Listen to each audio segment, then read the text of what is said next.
26. As the thief is ashamed when he is found, The thief is ashamed after he gets caught, not during the process of the thievery. so is the house of Israel ashamed. The house of Israel is ashamed. God's people down here are ashamed because we done lost our way. We done turned our back on the truth. And we only sorry when we get caught up in it and it starts to destroy us and destroy our life. We sorry when we start having to face the consequences after getting caught. They, their kings, their princes, This is the presidents and the politicians all around this world. They supposed to be helping the people. They supposed to be looking out for our best interest, but they not. They done let us down. and their priests, and their prophets. Priests and the prophets, they supposed to be out here telling us the truth. The priests and prophets done set themselves up over us. Supposed to be telling us the truth. Supposed to be preaching and teaching God's word. But they done let us down. Man, they out here sticking their hands all up in our pockets. Religion and politics have failed us.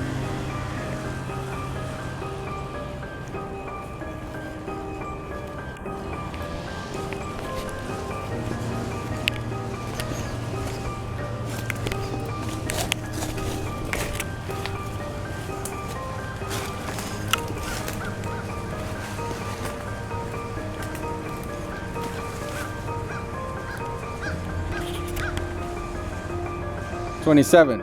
Saying to a stock, Thou art my father, and to a stone, Thou hast brought me forth." A stock is a tree. Might as well just go look at a tree in the woods and talk about, hey, you my father. You put me down here on this earth. That's what we out here telling the tree. Because we done turned from the one who truly created us. We turn from the one who put us down here for a purpose and a reason. And we turn from him to follow these man-made traditions and these man-made rituals and religions because it's what we like to hear. We go shopping around for something that tickles our ear, and this is what we like to hear. So that's what we identify with. So that's what we follow. Out here saying to a tree that you my father, and then to the stone on the ground, you my mother. While we sit there and ignore our true father who created us. For they have turned their back unto me, and not their face. We don't turn our face to him. We don't look at him.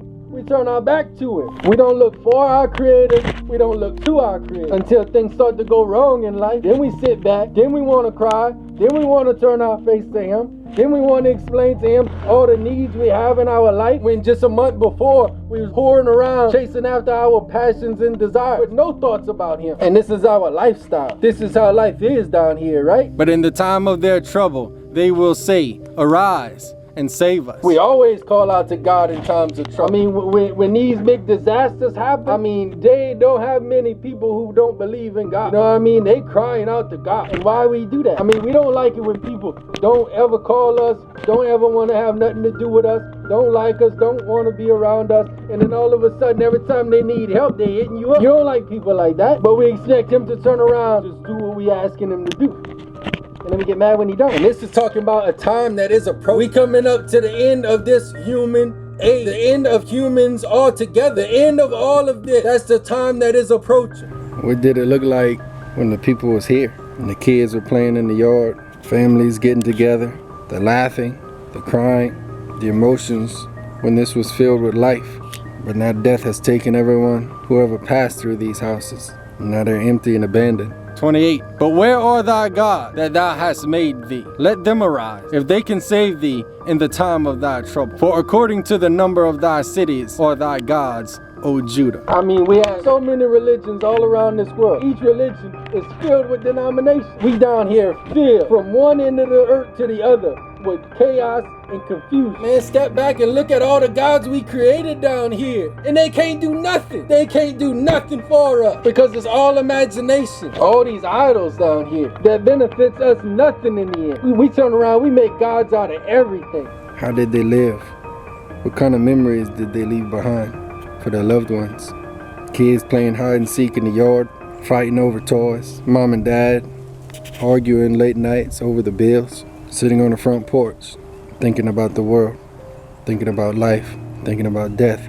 29. Wherefore will ye plead with me? Ye all have transgressed against me, saith the We Lord. don't talk to him ever, but when we're in trouble, why we want to talk to him now? That's what he's asking. After you finish whoring around out here, you coming back and talk to me? We out here living like God don't even exist. Is he in our day-to-day thought? Is he in our day-to-day decisions? And then we turn around and we want his help. We want his help when life ain't going right. When a storm is approaching, we start talking to the Lord real fast. But that's what he's trying to say, man. That's not right, man. This is what he's trying to tell us right here. Why are we doing this? Why do we act like this? Because he puts up with this junk right now. And that's the remarkable thing about it. His mercy and his grace, he's down here putting up with this junk. He's putting up with us. I mean, we better be thankful for that. But he won't put up with that junk forever. Time is coming. The time is approached where he's not going to put up with that junk. So this is the time we have to start getting right with him, to get right with ourselves, to get right with the people around us, to make things right. The Lord is not our personal genie.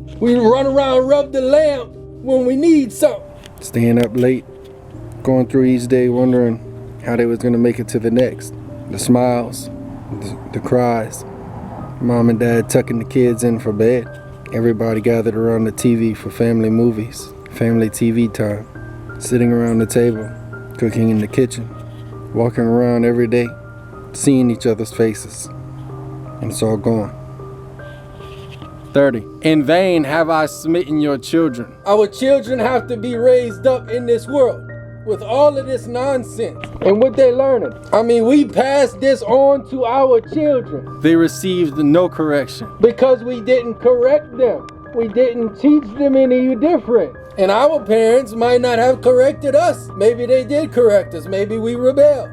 Maybe they didn't correct us. Maybe they encouraged us. But that's not an excuse once we grown. And that's what we need to do with our children. Let's change the balance out here. Let's start teaching our children the truth and the way things are supposed to be down here. How we need to come together as a people, as humans, all races of people on this planet, with just us and our Creator leading us. Your own sword hath devoured your prophets like a destroying lion. It's our own fault, and we have to take responsibility for that. However our life is going, you know what I mean? We have to take responsibility for this. I'm talking about God's people, those paying attention to Him, to His Word, to His Spirit. All of it is to recognize what we're doing and how do we get back in a right standing with the one who created us. That's the whole thing about it. And we need to teach that to our children. That way the next generation coming up is better off than we were. This is our final destination.